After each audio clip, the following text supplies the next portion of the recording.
Hello there. It's the time of the year when clubs are reaching the business end of their season in terms of provincials and the All-Ireland series. It's also a time of the year when inter-county panels are either back training or looking to get back training very, very soon. In the past few weeks and months, the county and the club championship matches have given us lots to talk about, but principally in the last fortnight, a lot of negativity over some of the standards of play in various county finals, some of the styles, some of the tactics, and maybe the scorelines as well. Just for a discussion on this, I'm joined by Peter Canavan and Armagh goalkeeper Ethan Rafferty. You're both very welcome, guys. Peter, just to you first of all, Gaelic football 2023, are we in a good place with it? A lot of negativity around. What do you think? Yeah, I don't think we are in a good place, Damian. And when I was a player, it used to irk me when I was listening to commentators when they were saying football back in the day was a lot better. And I'm not one to be making rash statements, but I think if we don't act now, we've had so many poor games at county level, at club level, and back in the day, years ago, in the 70s and the 80s, you had a lot of poor games, but it was down to maybe a poor skill level. You had cornerbacks that all they could do was mark, and when they get the ball, get rid of it. Now, the skill level of players has never been better. The quality of football, when it's played right, is absolutely brilliant.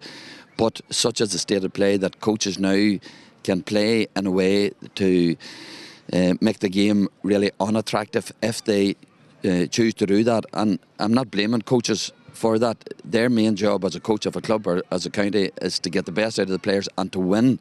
And as a result of that, they can set it up and they can make the game as a spectacle appalling at times, and it's putting a lot of people off watching the game. And unfortunately, it may be putting some youngsters off playing the game as well, and that's something we don't want to see. So, yeah, we're getting good games, surely, but no, I think we're at a stage now where the powers that be are going to have to address it and are going to have to do something about it. And I know, before Ethan comes in, that there was a think tank appointed there a few months back. Brilliant people on it. Colin O'Rourke, Kevin McStay, Andy McGinley, Michael Murphy. Really good people in the game who know the game inside out. So I think they are going to collate a lot of information and bring it forward. And on the back of that, I would like to think that there's going to be some meaningful rule changes in the months to come. Just before we bring in Ethan then, just to look back on some of that, the number of hand passes per game has increased from 251 to 421, and that's in a period of maybe just 10 years. It's a lot. Kick passes are down in terms of going forward, down by about 10%. And maybe the one that sticks out to me, 2 hand passes in 2023 for every foot pass, and now is nearly 4 hand passes for every foot pass. Want to bring you in then, and Ethan. 11 passes back to a goalkeeper per game a few years ago, and now is 25. Peter mentioned the skill set. Players like yourself, the quality you have achieved and reached, and players like you around the country, is probably never been seen. It's off the charts. As a player currently, and taking away your Armagh hat, just a general GAA player, what do you think about the style and the tactics that is out there? Are we being overly critical in the media, and some of maybe the former coaches and pundits now? I don't know. It's probably the luxury of football now is that most games are televised. Like, we're obviously watching today's game on RTE. You've got Armagh TV, you've got even the clubber and stuff. You're seeing more and more matches, like, so you are going to get warts and all with it. So, like, I suppose it's great that these games are on TV, but I'd say there is an element to it. Like, there is standards. Maybe you want them to be a lot higher.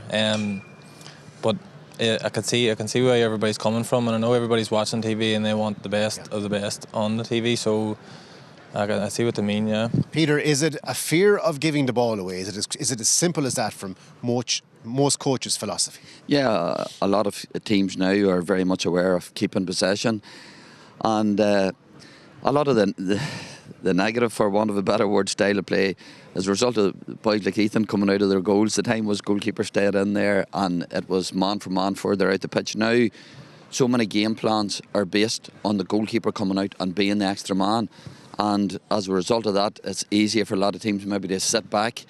And you referenced the amount of fist passing. It's inevitable if there's going to be a lot of bodies back in a defensive position. Well, you can't kick the ball in there because you're going to turn it over.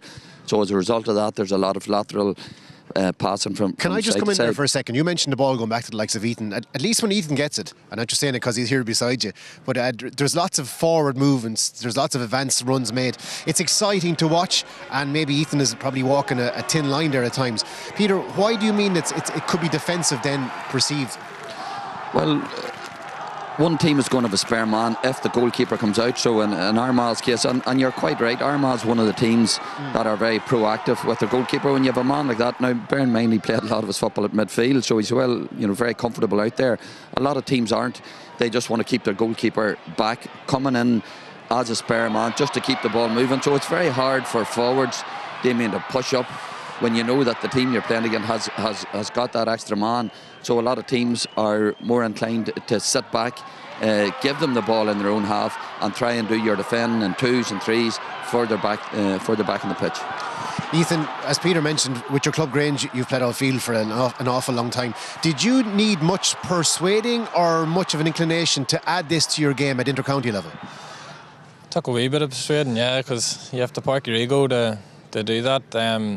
And it obviously helped in different stages throughout the year. I was glad to do that, but it is a hard thing to do. Like we grew up maybe watching Peter doing performances in again Armagh. Like we'd have watched the likes of Paddy McKeever and John McEntee for Armagh. That's where we would have, myself and my brothers have been pushing for that. So to sort of put that in the back burner and do what you can for the team, but with the goal, I suppose it's how teams are using the goalkeepers now. Sometimes if you're kicking it back to them and it slows up play, it's probably not ideal, whereas we would try to maybe use it as an overlap to try and get forward.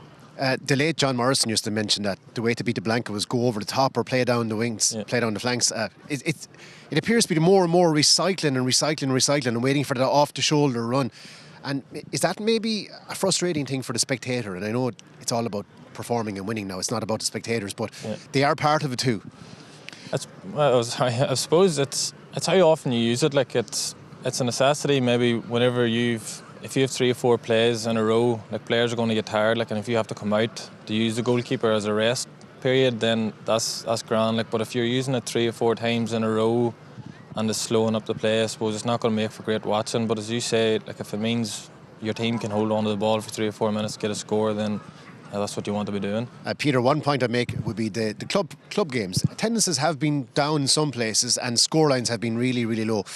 Is it a worry when it comes down to that level so regularly and so often? It is, Damian. There's no point in shying away from that. It's absolutely. And spectators don't want to see a type of basketball where you have everybody back and it's slow hand passing. It ends up with a turnover or a shot and everybody drifts the whole way back down the field.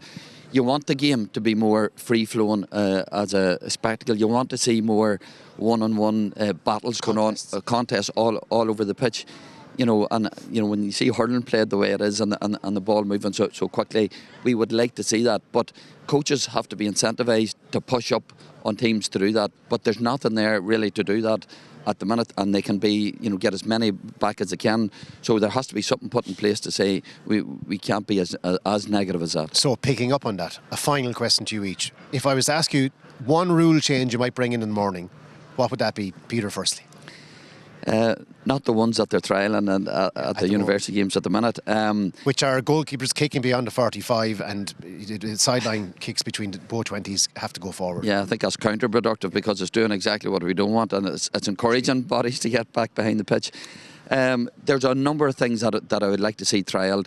You have to bear in mind that everything that's put in place, there's going to be a counter to that, and coaches are going to find out a way to counteract that. And you also have to bear in mind that if you're implementing a rule at inter-county level, then how can that be implemented at club, which is completely different. But I would like to see a trial whereby you can't, once the ball crosses the 45, you can't kick it back or pass it back into your own half. Backward passes in your own half, you have to come forward. And if those don't work, the final solution would be that you have to insist that a team keeps a certain number of players inside the opposition's 45, be it 2 or 3. Now, that'll be easy to implement at inter-county level, but much more difficult at club. Ethan, your own thoughts finally on this?